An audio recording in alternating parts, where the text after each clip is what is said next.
ಹೊಳಲ್ಕೆರೆ ತಾಲೂಕಾ ಪಂಚಾಯಿತಿ ಸಭಾಂಗಣದಲ್ಲಿ ರೈತರ ರಸಗೊಬ್ಬರ ಮುಂಗಾರು ಹಂಗಾಮದ ಬೀಜ ಪೂರ್ವ ಸಿದ್ಧತೆ ಕುಂದುಕೊರತೆ ಸಭೆ ನಡೆಯಿತು.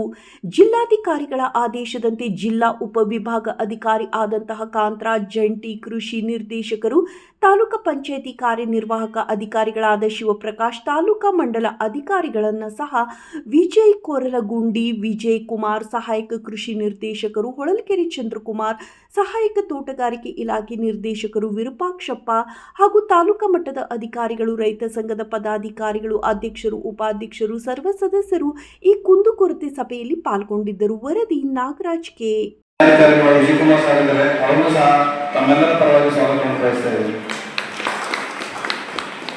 ತಾಲೂಕು ಪಂಚಾಯತಿ ಕಾರ್ಯನಿರ್ವಹಣೆ ಅಧಿಕಾರಿಗಳಾದಂತಹ ಶಿವಕುಮಾರ್ ಸಹ ಇಲ್ಲ ಭಾಗವಹಿಸಿದರೆ ಅವರೂ ಸಹ ತಮ್ಮೆಲ್ಲರ ಪರವಾಗಿ ಸ್ವಾಗತವನ್ನು ಬಯಸ್ತಾ ಇದ್ದೀನಿ. ಅದೇ ರೀತಿ ಕೃಷಿ ವಿಜ್ಞಾನ ಕೇಂದ್ರದ ಮುಖ್ಯಸ್ಥರಾದಂತಹ ಓಂಕಾರ್ ಸಾಹೇಬರು ಆಗಮಿಸಿದರೆ ಅವರಿಗೂ ಸಹ ತಮ್ಮೆಲ್ಲರ ಪರವಾಗಿ ಸ್ವಾಗತವನ್ನು ಬಯಸ್ತಾ ಇದ್ದೀನಿ. ಮತ್ತೆ ಈ ಕಾರ್ಯಕ್ರಮಕ್ಕೆ ಭಾಗವಹಿಸಿರುವಂತಹ ಎಲ್ಲ ತಾಲೂಕು ಮಟ್ಟದ ಅಧಿಕಾರಿಗಳಾದಂತಹ ಹಾರ್ಟಿಕಲ್ಚರ್, ತೋಟಗಾರಿಕೆ ಇಲಾಖೆ, ಮೀನುಗಾರಿಕೆ ಇಲಾಖೆ ಆಗಮಿಸಿರುವಂತಹ ಎಲ್ಲ ಮಾಧ್ಯಮ ಮಿತ್ರರಿಗೂ ಸಹ ಸ್ವಾಗತವನ್ನು ಬಯಸ್ತಾ ಇದ್ದೀನಿ. ಮತ್ತೊಮ್ಮೆ ಎಲ್ಲರಿಗೂ ಸ್ವಾಗತವನ್ನು ಬಯಸ್ತಾ ಈ ಸಭೆಯನ್ನು ನಡೆಸಿಕೊಳ್ಬೇಕಾಗಿ ಮಾನ್ಯ ಉಪಗಾಧಿಕಾರಿಗಳಲ್ಲಿ ನಾನು ಕೇಳ್ಕೊಡ್ತೀನಿ. ಈಗ ರೈತಗೀತೆಯೊಂದಿಗೆ ಸಭೆಯನ್ನು ಪ್ರಾರಂಭ ಮಾಡೋಣ. ಎಲ್ಲರೂ ಎದ್ದಿಟ್ಟಂತ ರೈತಗೀತೆ ಬಗೆಹರಿಸಬೇಕು ಮತ್ತು ಅವ್ರ ಕುಂದುಕೊರತೆಯನ್ನು ಆಲಿಸಬೇಕು ಅನ್ನೋ ಉದ್ದೇಶದಿಂದ ಇವತ್ತು ಸೇರಿದ್ದೀವಿ. ಈಗ ಕೆಲವು ಸಾಮಾನ್ಯವಾಗಿ ಈ ಮುಂಗಾರು ಶುರುವಾಗಿರೋದ್ರಿಂದ ರೈತರಿಗೆ ಇರ್ತಕ್ಕಂಥ ಸಮಸ್ಯೆಗಳ ಕುರಿತು ನಮ್ಮ ಜೋಡಿಸುವವರು ಮಾತಾಡ್ತಾರೆ. ಅದಾದ ನಂತರ ನಮ್ದು ಏನಾದರೂ ಸಮಸ್ಯೆಗಳ ಕೇಳಿ ಕೆಲವು ಮಾಹಿತಿಗಳನ್ನು ಅವ್ರಿಗೆ ಕೊಡ್ತಾರೆ. ಮೊದಲನೇ ಕಾರ್ಯನಿರ್ವಹಿಸ್ತಾ ಇರ್ತಕ್ಕಂಥದ್ದು. ಸೊ ನಾನು ಮಾನ್ಯ ವಿಭಾಗಾಧಿಕಾರಿಗಳ ಒಟ್ಟಿಗೆ ಈ ಸಭೆಗೆ ನಾನು ಬಂದಿರ್ತಕ್ಕಂಥದ್ದಿದೆ.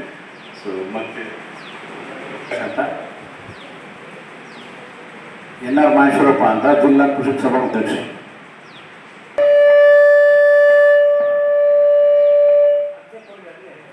ನಮ್ಮ ಹೆಸರು ಕಾಂತರಾಜ್ ಅಂತ ಹೇಳಿ ನಾನು ಕಳೆದ 4 ತಿಂಗಳಿಂದ ಉಪವಿಭಾಗಾಧಿಕಾರಿ ಚಿತ್ರದುರ್ಗ ಉಪವಿಭಾಗದಲ್ಲಿ ಕರ್ತವ್ಯ ನಿರ್ವಹಿಸ್ತೀನಿ. ನನ್ನ ಹೆಸರು ಕೆ. ಶಿವಕುಮಾರ್ ಅಂತ ಕೃಷಿ ಇಲಾಖೆ ಉಪ ಕೃಷಿ ನಿರ್ದೇಶಕರು, ಚಿತ್ರದುರ್ಗ ಉಪವಿಭಾಗ. ಎಲ್ಲರಿಗೂ ನಮಸ್ಕಾರ. ನನ್ನ ಹೆಸರು ವಿಜಯ್ ಕುಮಾರ್ ಅಂತೇಳಿ ಹೊಳಲ್ಕೆರೆ ತಹಸೀಲ್ದಾರ್. ಎಲ್ರಿಗೂ ನಮಸ್ಕಾರ. ನಾನು ಡಾಕ್ಟರ್ ಎಸ್. ಓಂಕಾರಪ್ಪ ಅಂತ ಕೃಷಿ ವಿಜ್ಞಾನಿಗಳು. ಯಾವುದೇ ಬೆಳೆಯಲ್ಲಿ ಏನೇ ಒಂದು ಸಮಸ್ಯೆ ಮಾಹಿತಿ ನಾನು ಹಂಚ್ಕೊಳ್ಳೋಕೆ ಬಂದಿದ್ದೆ.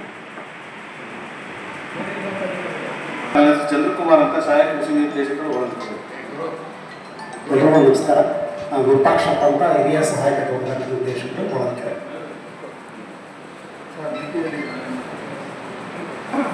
ಎಲ್ರಿಗೂ ನಮಸ್ಕಾರ. ನನ್ನ ಹೆಸರು ವೀಣಾ ಅಂತೇಳಿ ಸ್ಟಾಟಿಸ್ಟಿಕಲ್ ಆಫೀಸರ್ ಆಗಿ ಕೆಲಸ ಮಾಡ್ತಾ ಇದ್ದೀನಿ, ಚಿತ್ರದುರ್ಗ.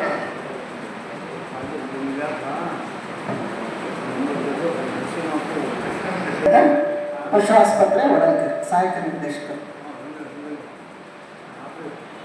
ಎಲ್ರಿಗೂ ನಮಸ್ಕಾರ. ನಾವು ರೇಷ್ಮೆ ಇಲಾಖೆ ಮಂಜುನಾಥ್ ಅಂತ ಹೇಳ್ಬಿಟ್ಟು. ನಮಸ್ತೆ. ಗುರುಪ್ರಸಾದ್ ಅಂತ ಅರಣ್ಯ ಇಲಾಖೆ.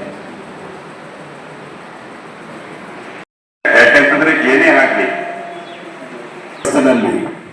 ಏನೇ ಒಂದು ಸೌಲಭ್ಯ ಆಗಲಿ ಅಥವಾ ಒಂದು ಸಂಪರ್ಕ, ನೇರ ಫಲಾನುಭವಿಗೆ ಸಂಪರ್ಕ ಸಾಧ್ಯ ಮಾಡೋದಕ್ಕೆ ಅಂತಂದ್ರೆ ಅದು ತಾಲೂಕು ಮಟ್ಟ ಮತ್ತು ಹೋಬಳಿ ಮಟ್ಟದ ಮೂಲಕನೇ ನಮ್ಮ ಎಲ್ಲ ಸಮಸ್ಯೆಗಳನ್ನು ಸಹ ಇತ್ಯರ್ಥ ಆಗ್ತಕ್ಕಂಥದ್ದು ಇರುತ್ತೆ. ಇಲ್ಲಿ ಬಹುತೇಕ ಏನಾಗುತ್ತೆ, ಅಲ್ಲಿ ಜಿಲ್ಲಾ ಮಟ್ಟದಲ್ಲಿ DC ಆಫೀಸಿಗೆ ಬರೋದು ಅಥವಾ ಇನ್ನಿತರೆ ಕೇಂದ್ರ ಕಚೇರಿಗಳಿಗೆ, ಜಿಲ್ಲಾ ಮಟ್ಟದ ಕಚೇರಿಗಳಿಗೆ ಬರುವಂಥದ್ದಿದೆ. ಇದು ಬೇಡ ಅಂತೇಳಿ ಮಾನ್ಯ ಜಿಲ್ಲಾಧಿಕಾರಿಗಳು ಅವ್ರು ಏನೇ ಸಮಸ್ಯೆ ಇದ್ರೂ ಸಹ ಸ್ಥಳೀಯವಾಗಿ ಅದನ್ನ ಅಲ್ಲಿ ತಾಲೂಕು ಮಟ್ಟದಲ್ಲಿ ಬಗೆಹರಿಸುವಂಥದ್ದಿದ್ರೆ ನಾವು ಸೂಕ್ತ ನಿರ್ದೇಶನವನ್ನ ಸಂಬಂಧಪಟ್ಟ ಇಲಾಖಾಧಿಕಾರಿಗಳಿಗೆ ಕೊಟ್ಟು ಇತ್ಯರ್ಥ ಮಾಡೋದಾಗುತ್ತೆ. ಅಲ್ಲಿನೂ ಸಹ ಇತ್ಯರ್ಥ ಆಗಲಾರದೆ ಇರ್ತಕ್ಕಂಥ ಕುಂದುಕೊರತೆಗಳಿದ್ರೆ ಅದನ್ನ ಮೇಲ್ಮಟ್ಟಕ್ಕೂ ಸಹ, ಅಂದ್ರೆ ಜಿಲ್ಲಾ ಮಟ್ಟದಲ್ಲಾಗಲಿ ಅಥವಾ ರಾಜ್ಯ ಮಟ್ಟದಲ್ಲಿ ಸಂಬಂಧಪಟ್ಟ ಇಲಾಖೆಗಳ ಮೂಲಕ ಸಂಪರ್ಕವನ್ನು ಸಾಧಿಸಿ ಸಮನ್ವಯತೆಯಿಂದ ಆ ಕುಂದುಕೊರತೆಗಳನ್ನು ನೀಗಿಸ್ತಕ್ಕಂಥ ಕೆಲಸ ಮಾಡೋಣ ಅನ್ನುವ ಒಂದು ಉದ್ದೇಶದಿಂದ ಮಾನ್ಯ ಜಿಲ್ಲಾಧಿಕಾರಿಗಳು ಪ್ರತಿ ತಾಲೂಕಿಗೂ ಸಹ ನಮ್ಮ ಉಪವಿಭಾಗಾಧಿಕಾರಿಗಳ ಒಂದು ನೇತೃತ್ವದಲ್ಲಿ ಈ ಸಭೆಯನ್ನು ಕರೆದು ಅವರ ಏನು ಸಮಸ್ಯೆಗಳಿದೆ ಅಂತಕ್ಕಂಥದ್ದನ್ನು ಆಲಿಸಿ ಅಲ್ಲೇ ಇತ್ಯರ್ಥಪಡಿಸಲಿಕ್ಕೆ ಸಾಧ್ಯತೆ ಇದ್ದರೆ ಸಂಬಂಧಪಟ್ಟ ಇಲಾಖಾಧಿಕಾರಿಗಳಿಗೆ ಸೂಕ್ತ ನಿರ್ದೇಶನ ಕೊಡ್ತಕ್ಕಂಥದ್ರ ಮೂಲಕ ಸಮಸ್ಯೆಯನ್ನು ಪರಿಹರಿಸತಕ್ಕಂಥದ್ದು ಆ ನಂತರ ಅಲ್ಲಿ ಆಗಿಲ್ಲಪ್ಪ ಅಂದ್ರೆ ಮುಂದೆ ನಮಗೆ ವರದಿಯನ್ನ ಮಾಡಿ ಅಂತ ಹೇಳಿದ್ದಾರೆ. ಸೊ ಮಾನ್ಯ ಜಿಲ್ಲಾಧಿಕಾರಿಗಳ ನಿರ್ದೇಶನದ ಮೇರೆಗೆ ಇವತ್ತು ಈ ಸಭೆಯನ್ನ ಆಯೋಜನೆ ಮಾಡಿರ್ತಕ್ಕಂಥದ್ದಿದೆ. ಸೊ ನಿಮಗೆ ಸಂಬಂಧಪಟ್ಟಿರ್ತಕ್ಕಂಥ ಸಮಸ್ಯೆಗಳನ್ನ ಹೇಳ್ತಾ ಹೋದ್ರೆ ಅದಕ್ಕೆ ಏನ್ ನಾವು ಮಾಡಲಿಕ್ಕೆ ಸಾಧ್ಯತೆ ಇದೆ ಅಂತಕ್ಕಂಥದ್ದನ್ನ ನಾವು ಸೂಕ್ತ ಕ್ರಮವನ್ನ ಕೈಗೊಳ್ಳೋದಕ್ಕೆ ಸಾಧ್ಯತೆ ಇರುತ್ತೆ ಅಂತ ನಾನು ಹೇಳ್ತಾ ಈ